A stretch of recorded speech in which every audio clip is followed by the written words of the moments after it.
I'm Professor David Wilson. As a criminologist, I'm often asked, what's it like to interview a murderer? As you can see here, everything in this room is audio taped. To answer this question, I'm going to take you on a journey into the dark heart of the police interrogation room. Using cutting-edge lip-sync technology, we'll bring to life the actual taped confessions of some of the world's most notorious killers. I put tape on her mouth, held it there so she couldn't breathe. And bring you face to face with evil. I felt sick looking at him, knowing what he did. And along with forensic psychologist, Professor Michael Brooks, I'll analyze their interviews in unparalleled detail. Her skull gave way a little bit. She was there and immediately unconscious. Their wicked words, now seen spoken for the very first time, will never be forgotten. So I didn't suggest to him that we kill her on Sunday, but I knew that she had to be gone.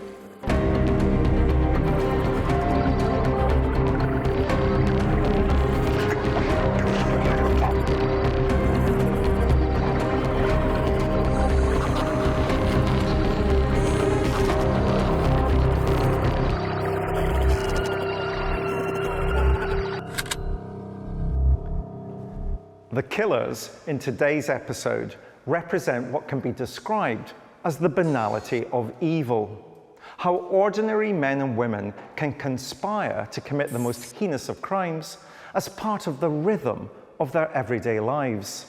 They were two brothers who made a pact to help the one rid the other of what he believed to be his now burdensome lover, in a bid to stop her exposing their 2-year affair. The brothers spent at least a month plotting to kill 34-year-old Samina Imam, buying poisonous metals and identifying a shallow grave to hide her body before carrying out the killing. They smothered Samina to death by pressing a chloroform-soaked tea towel over her mouth and later dumping her body at an allotment owned by one of the brothers, where a sign hung on a shed read, "Don't wind me up. I'm running out of places to hide the bodies." The interviews are fascinating because we get two accounts of the crime from a shared but different perspective. But, as is always the case when the story is constructed from a lie, there will always be deviations and the truth will find its way out. And despite the loyalties the brothers had to each other, there were always going to be a weaker party, someone who would crack under the pressure of the police interviewing room. These interviews may not have the showmanship attached to one with a famed serial killer, but they do explore the down and dirty end of police work, where the interviewing detectives have to extract as much information as they can to build up a picture of the crime. Who were these murderous brothers who believed that blood was thicker than water? David and Roger Cooper. In January 2015, brothers Roger and David Cooper were being questioned by the police in the Midlands about the disappearance of a beautiful, hard-working young woman called Samina Imam. David, obviously the purpose for today, for speaking to you, it's in connection with a missing person inquiry. Okay. A lady by the name of Samina Imam. Do you know her? I've seen the photo, yeah. I didn't know the name. Was that the photo I've got down there? Yeah. That's a picture of the lady that's missing that we're making inquiries about. Okay, right. Have you ever met her? Familiar, I've met twice. Yeah. And do you know her by that name? No, I never knew her name. Did you know her by any name? No. No? When they showed David Cooper a picture of Samina, he recognised her. He didn't know her name and he didn't really know a lot about her, but he did recognise her as the woman his brother had been having a relationship with. And can you tell me what you know about her? She works with my brother. Roger Cooper had a relationship with Samina at the Costco where they both worked. He was her manager and she worked on the floor. They'd been actually seeing each other for quite a while. She was hoping that basically he would free himself from his other relationship and they would move forward together and just have a nice life together.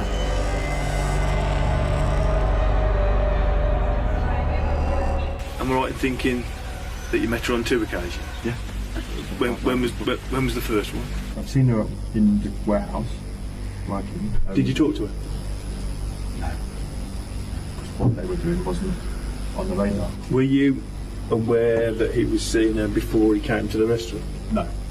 So that was that the first time then you'd ever seen or heard anything about her? He might have mentioned, he's not the most loyal person. There might have been a couple that he's talked about. He was also having an affair with another woman and he had a long-term partner, so she was just one of 3.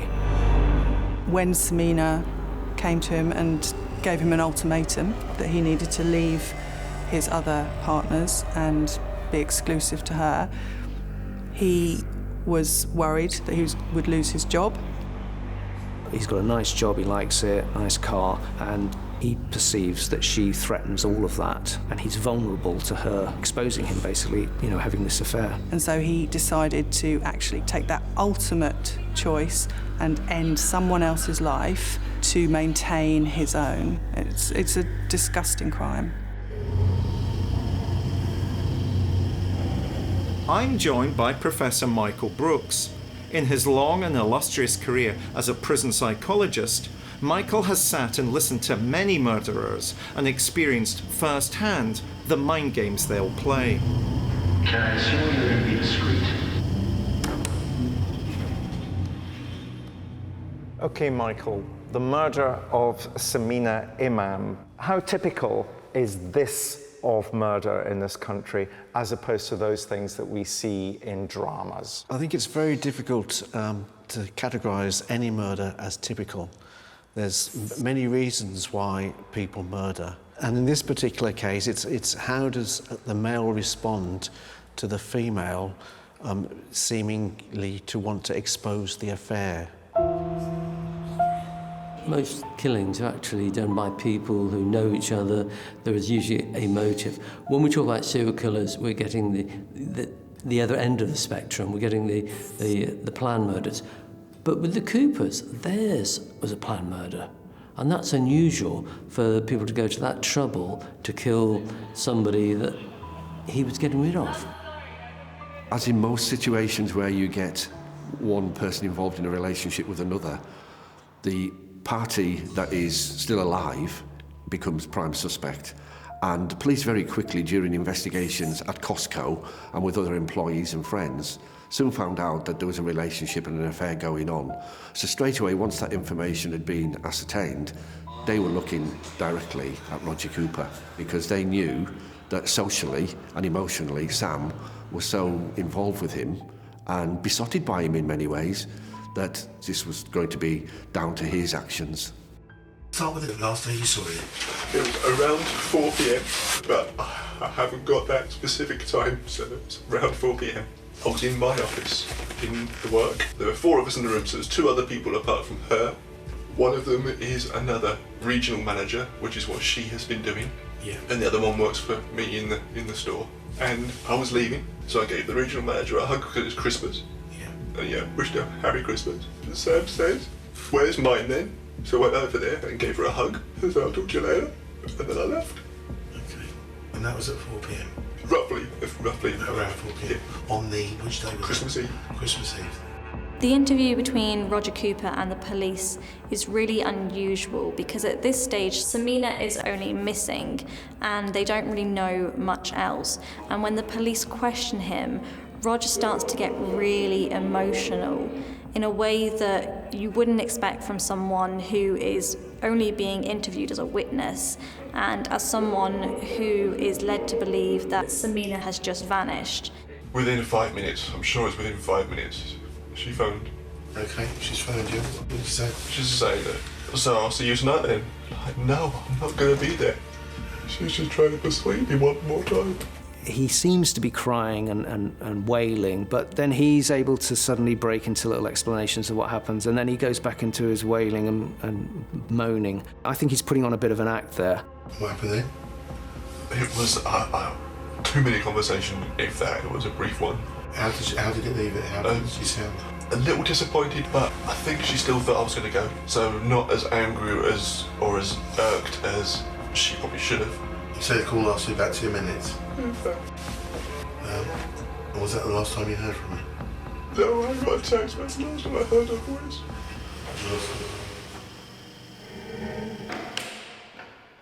Now, this particular clip is interesting to me because Roger Cooper is crying throughout this particular sequence in which he's being interviewed about Samina's supposed disappearance at this point.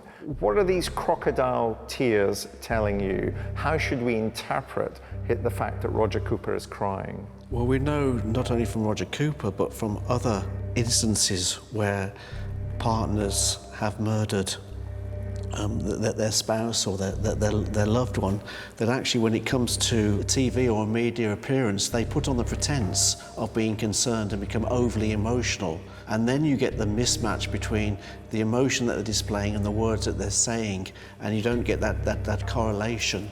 So the fact that he's being overly emotional might well cause the police to thinking, actually, this doesn't marry. This doesn't match up, and therefore it arouses suspicions and wanting to inquire further. Is empathy what we're seeing here? Is Roger Cooper crying a vain attempt for him to strike a tragic note so that the detective will want to empathize with his situation? Well, if not empathize, at least to have sympathy for him. When we look at Roger Cooper's interview, he clearly is acting out the role he thinks he ought to be acting. This is a man who is dumping his lover, didn't want anything to do with her, and yet here he is now showing more grief than you would expect. That I find quite, well, understandable, because if you're trying to act grief, then people tend to go over the top and do too much grieving, and it becomes very clear they're acting it. Well, tell me about the text message. It's a couple of hours later, near 7 o'clock. I can read it. Do you read it? Yeah, go ahead. I'm fuming, full stop. I'm going to where I am truly cared for. What do you think she meant by that text message? I assumed she'd gone to Birmingham to see one of her friends. It was an assumption. I've got no basis for that at all. Because I knew that she would want to eventually be in London to see her family because of her mum. Because I knew that she would want to eventually be in London to see her family because of... It's not just the emotion. This is somebody who claims, you know, he's the manager of Costco. Samina works at Costco. They've got hundreds of employees. And he says, well, you know, I didn't really know her that well. And then suddenly he goes into quite an amount of detail about text messages that he's received. So there's a mismatch, not just in his emotion, but also in relation to the information that he's providing. Absolutely. And so those are the behavioural indicators that interviewers can use to recognise that somebody may not be telling the truth. And you hold on to that and you let them tell the story, and then you go back and follow those things up. They also assumed, again, and this shows his arrogance, that Samina had not told anybody that they were having an affair. And he relied on that when, in fact, of course, she told somebody. So, again, it shows that arrogance and also a naivety in terms of just what it takes to plan and commit a murder successfully. As the Cooper brothers' questioning continued, the police began to notice small but significant differences in their stories. Roger Cooper had an emotional and detailed account about when he had last seen Samina. Too detailed, too emotional in the eyes of the police. David Cooper, on the other hand, was claiming he didn't even know who Samina Imam really was. As the pair were being interviewed, other detectives were trawling through their mobile phone histories. One phone linked to David Cooper revealed messages in code, including Star Wars-related phrases such as Death Star complete and stay on target. Detectives rightly interpreted these texts as referring to Miss Imam's abduction and murder. Recognizing that David Cooper was the weaker of the pair, detectives started to apply more pressure on him. This is a tactic, when properly applied, can have a great effect, especially when detectives keep the person being questioned in the dark about what their alleged accomplices have said.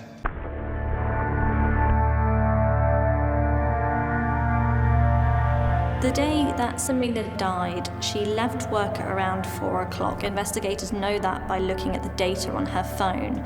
She made a call to her family about 4:30, and according to what the analysts found on her phone, she travelled up to Leicester in the same car that Roger had driven to his brother's. Roger had denied to the hill that Samina was with him that day, and he had said that he had gone to his brother's alone to drop off a Christmas present. David also backed up his story and said that his brother had arrived alone.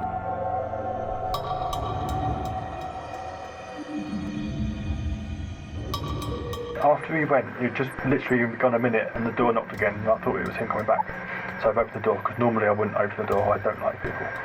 And it was this woman who I knew to be an associate of my brother's, for reasons that I've mentioned before and will happily go into again later. In my mind, for my own reasons, I imagined she was looking for him, and I knew that he wanted to go home, and I knew that he didn't want her knowing where he lived. She was like, "Where's Roger?"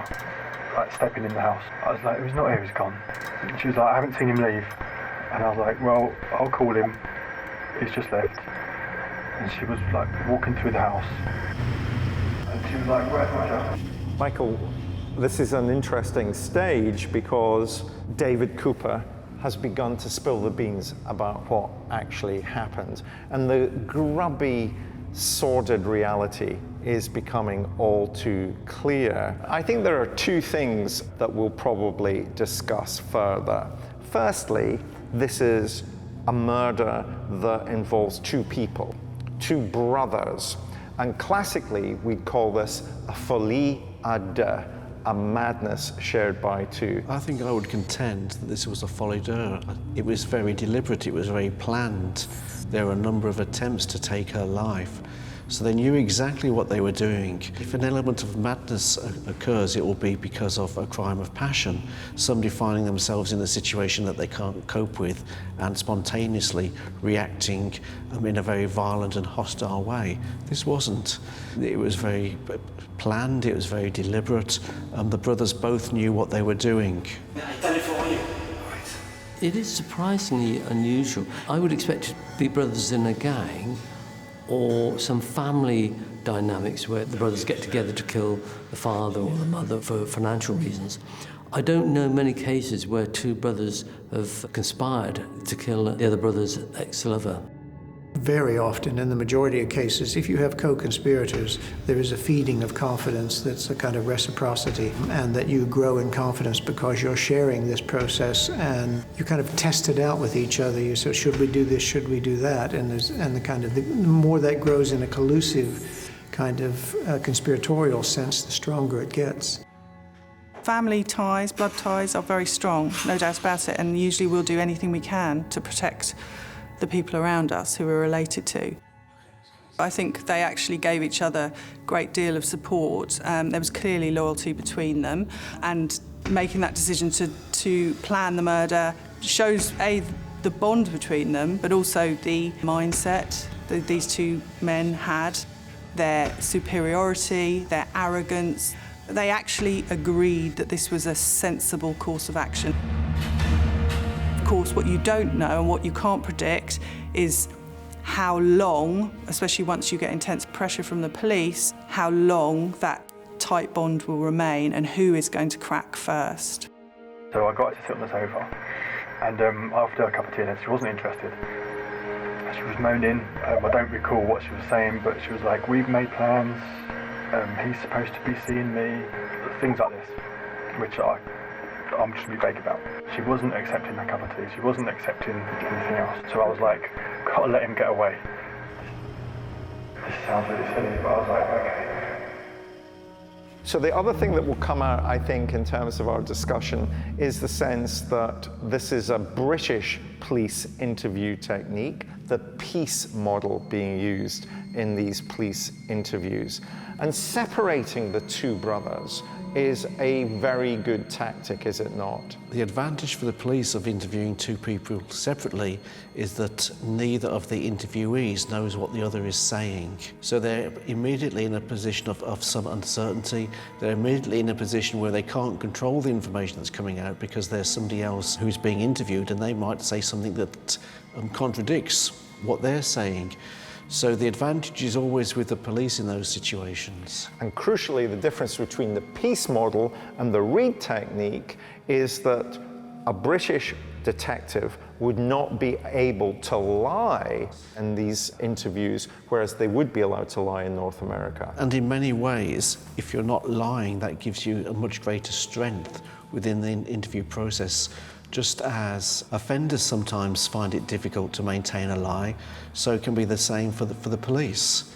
So if you're truthful at all times, you've got nothing to try and remember what you've said before, you've got nothing to correlate your statements against, you can just be completely honest.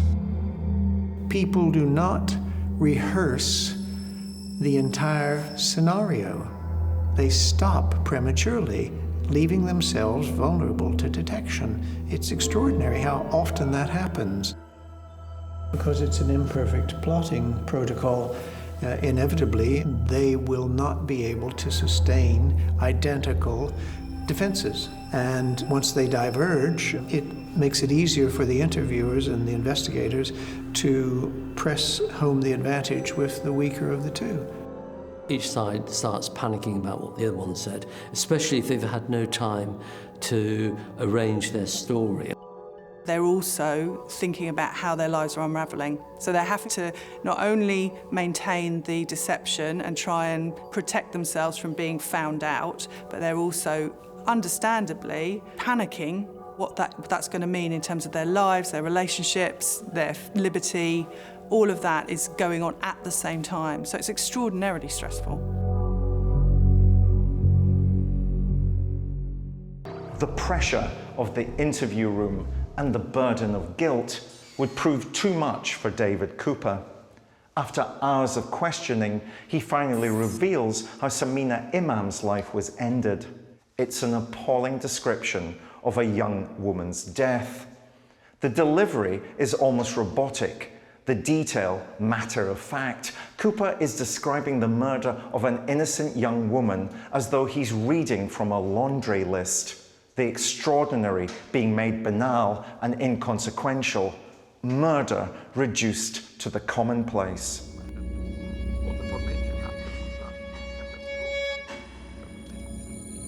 This lady, I didn't know her name. She died on my sofa. Okay, so my brother had been round. I've already made a statement to that effect, and everything in that statement is true except anything that might implicate myself. So we can go back to that. I collect lots of different odds and pieces. In my house you'll find lots of things, and they found lots of things, and none of it makes sense to lots of people, but to me it's interesting. And so in my kitchen I've got an ammo box, a military ammo tin, which I think is normal, and in that I had a bottle of chloroform. I'd seen it on telly, and I thought it was okay. I thought, I'll just shut her up, because my walls are paper thin, don't want a scene, and I want to give Roger a few minutes. I got the chlorophyll, I poured it over a tea towel. My sofa is right next to the doorway. I just went in and put it across her face, thinking that it would come out. And I kind of put it on her face, sat on her lap, arms went up, and I grabbed her arms and I forced them down, and I was like, just a couple of breaths. And I thought, it was okay. I thought, I'll just shut her up. A number of themes interest me from the clip. The chloroform, for one. Did that strike you as almost a kind of memory of school days? Well, certainly of films that you saw in the 50s and 60s of how to kill somebody. Well, I'm remembering biology lessons from my own school where, you know, the effects of chloroform on small animals was the point. It did seem to, again, reveal very little about how well they had thought this through. how well they had planned things. Well, these are two unsophisticated individuals in terms of criminal behaviour. So they were just working out how best to kill somebody and dispose of the body, but in very sort of elementary ways. What I find interesting is the fact they had chloroform. It's not a chemical that you normally expect to find in the home. You find it in laboratories, you find it in factories, but you wouldn't expect to find it in somebody's kitchen. So did he borrow it from work? Did he get it off the internet? But either way, it gives the intention there was some intent to kill, or at least harm her. The use of chloroform in any type of murderous situation is rare, and she was taken back to a house, a property in Leicester, where she was suffocated, but use of chloroform.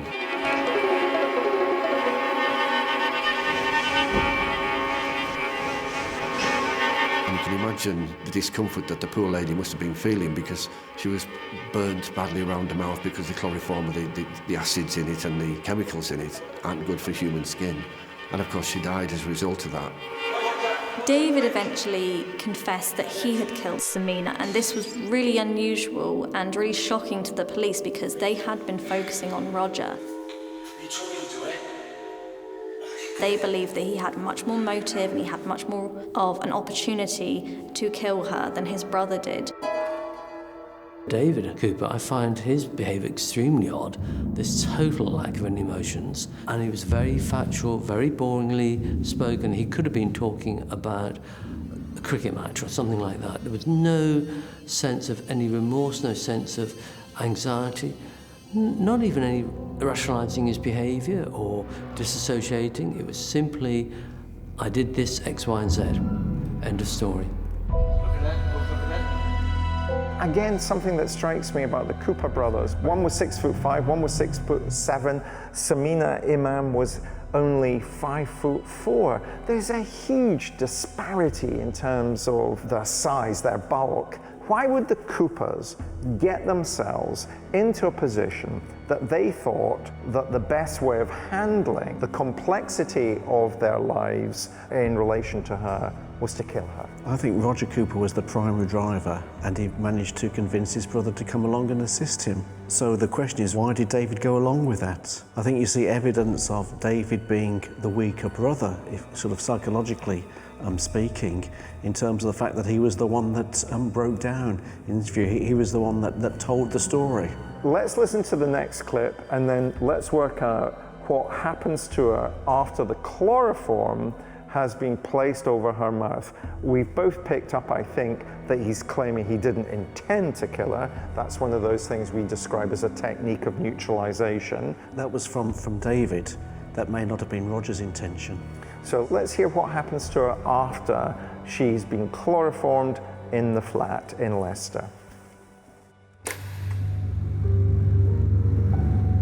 Chloroform, it was freezing cold on my hand, it was like burning, that doesn't happen on TV, it was all wrong, I knew it was wrong straight away. As naive as it sounds, I did think that it would just buy me some time, because I don't know how long they stay unconscious for. She didn't wake up. And I tried, you know what I mean, I felt for pulse. I didn't clean the sofa, I didn't do anything to hide anything, I just cut my tracks. Get caught, I get caught, I'm not going to try too hard. And then, you know, maybe I'll ring Roger and tell him, maybe, I don't know. You know, maybe I'll ring Roger and tell him, maybe, I don't know.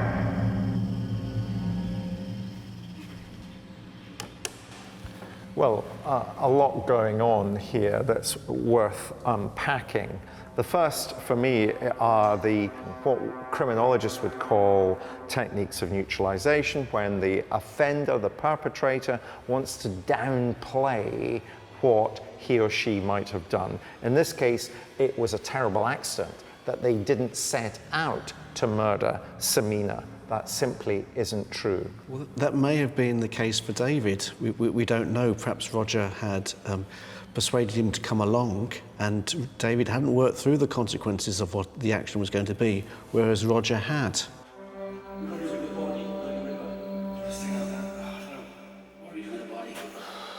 What happened thereafter is quite unique, in as much as these two brothers who had planned this wasn't something that was just a fleeting moment, let's have a quick telephone call and discuss it.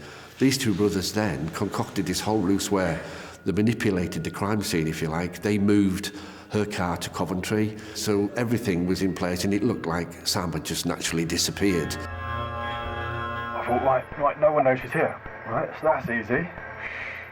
So I went for a bag, the keys were there, and I was like, right, move the car back to Coventry and no one will know. Strangely, there's a side point which has been talked about a lot, but my brother had hired a car for me. He'd hired a van for me to move house. We're both moving at the same time. But when I drop it off, I left it parked on the residential street near to where my brother works. My brother works in Costco's. The rest of my story is about moving the car. You guys pretty much already know, because I panicked because I couldn't leave it in Coventry because it was too close to Roger. So driving her car back to Coventry, I've done a lot of driving and I'd use different routes every time. Stalled it on the motorway, I got police attention. I can tell you more details, and it was just a complete nightmare, and I just had to. For a few days they drove around with the body, and they would eventually take Samina's car and place it near Luton Airport, so it looked as though she had vanished of her own accord. Meanwhile, they were trying to find a way in which to dispose of the body.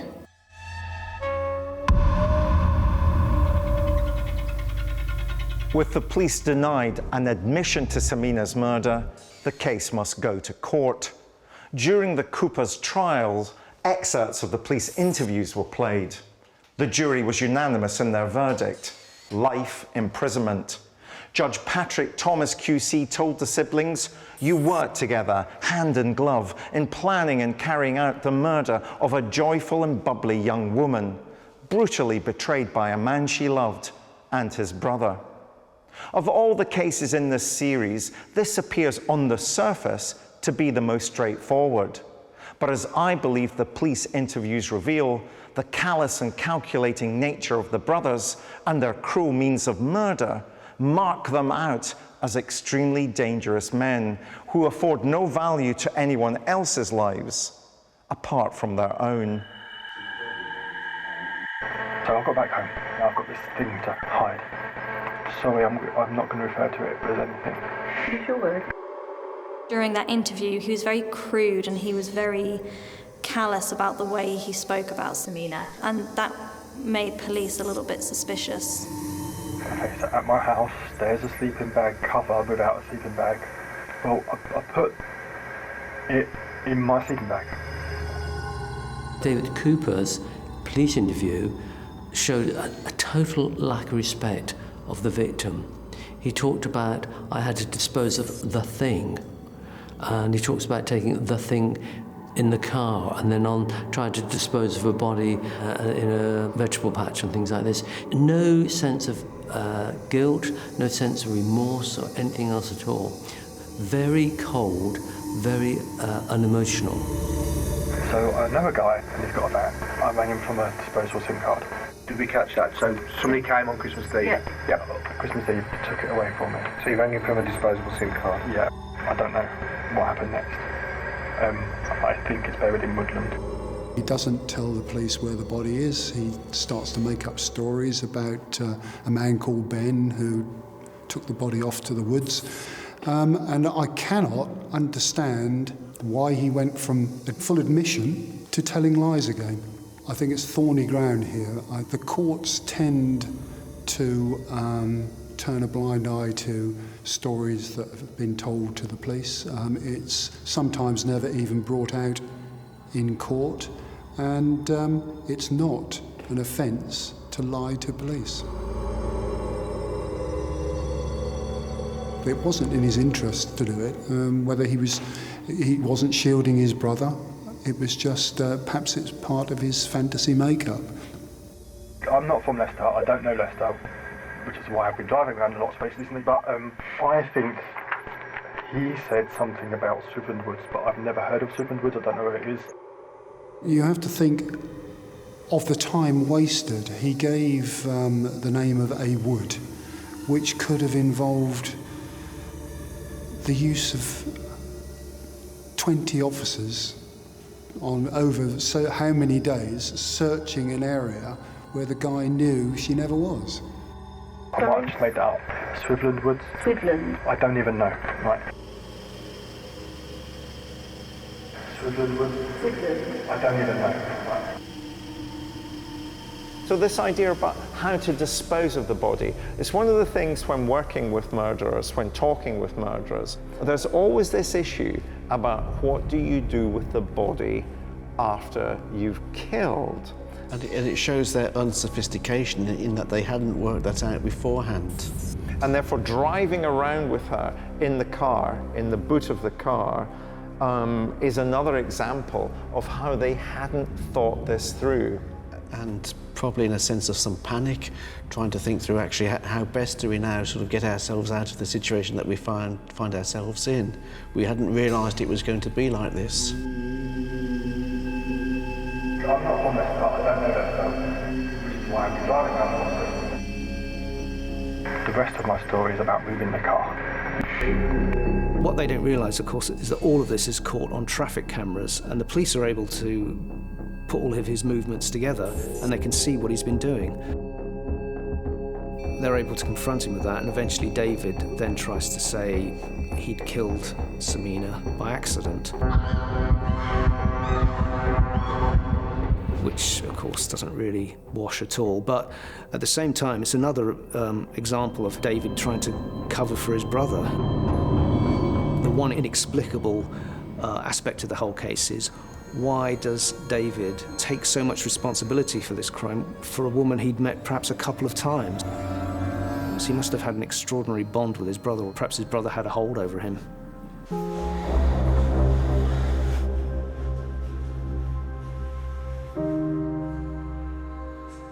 What they then did was wrap the body up and take it to an allotment in Leicester, where it was buried in the grounds.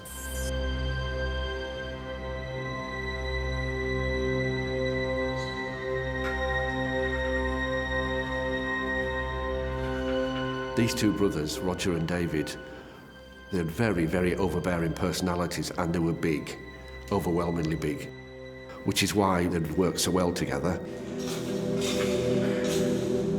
David, who seems to have done most of the dirty work for his brother, rather inexplicably, buries the body on his allotment. He's then tasked with moving her car, which he does several times. It was here that investigators excavated the ground and found her remains. Michael, I'm totally intrigued that the body ends up in David's allotment. And I'm intrigued by that because of the sign on the allotment door. I noted down what it said. It said, "Don't wind me up. I'm running out of places to hide the bodies." He'd obviously had that sign on his shed for a number of days or weeks or years.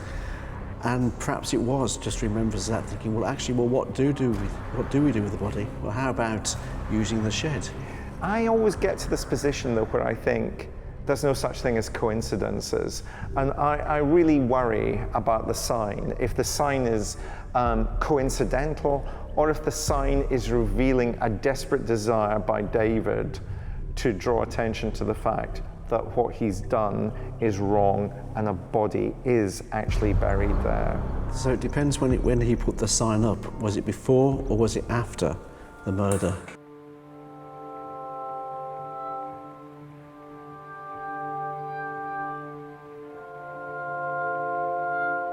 A friend of David's came forward after he had been arrested and told the police that before his arrest he had given her a set of keys, and one of these keys was to his allotment. And police were really eager to go and have a look around because they had not been able to find anything that tied the brothers into the murder. It was all circumstantial evidence for the time being. And when they went to the allotment, they noticed that there was a sheet of tarpaulin that had leaves all in the centre. There was no debris around the edges. It looked as if it had been lifted from the ground. And so when they investigated, they found a mound of soil that looked fresh and it had footprints in it. And it wasn't until it was excavated over a number of days that they found Samina's body. This was incredibly botched. I mean, the body was extremely easy to find and just barely concealed. It was very poorly thought through. Well, I don't know how they thought through it at all. Again, this is a case where all of their attention seems to have been on the successful commission of the act rather than the consequences in terms of avoiding arrest and conviction. For you, when you think about the Cooper brothers, what would be your summary? What would be your conclusion about them? Simply that Roger made the decision that he didn't want one of his lovers to expose the relationship, that his way of solving that was to kill her, and that he persuaded his brother to come along and assist. And so the person that's dominant within this relationship is Roger, despite how he presents himself to the police in interview, and the person who's subservient in their relationship is indeed his brother, David.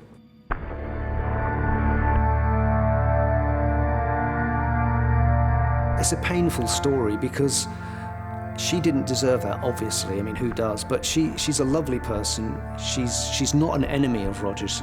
She's hoping to have a happy life with him. And yet he comes up with this grubby, miserable, stupid plot to kill her. And then they get caught very quickly, and it's all been for nothing. And all that's left is all the heartache and misery for her family. It was all about him and maintaining his lifestyle, protecting his credibility for what it was, and that shows in the execution of the crime and the lack of thought around looking at it from other people's perspectives. The fact that he didn't even consider whether anyone else knew, again, just demonstrates to me that this is a man who is used to treating women terribly, not valuing them, objectifying them, and using them for his own means. So, Michael, the murder of Samina Imam, is that murder the grubby reality of murder in this country? It's certainly tragic, and there are a number of different categories of murder, of reasons for murder. And one of those is to dispose of a partner who is likely to embarrass you. And for me, what comes across strongly in terms of the pattern of murder in this country is just how often it is that men kill women. This is about misogyny. This is about the reality in this country, even today, that 2 women a week will die at the hands of their partners or ex-partners. And we know that men commit the majority of crimes, offences in this country. They commit the majority of murders, they commit the majority of violent offences, and they commit the majority of assaults within relationships. In the end, David and Roger Cooper refused to tell the truth about how Samina died, and by that fact continue to display no remorse for her death. Their guile in planning masked by a desperate display to be ordinary is all too evident in their interviews with the police, and the recordings act as a sober reminder that evil lurks within the most ordinary of men, who, when they lose control of their lies and their lives, can be driven to the most heinous of all human acts, the murder of an innocent woman.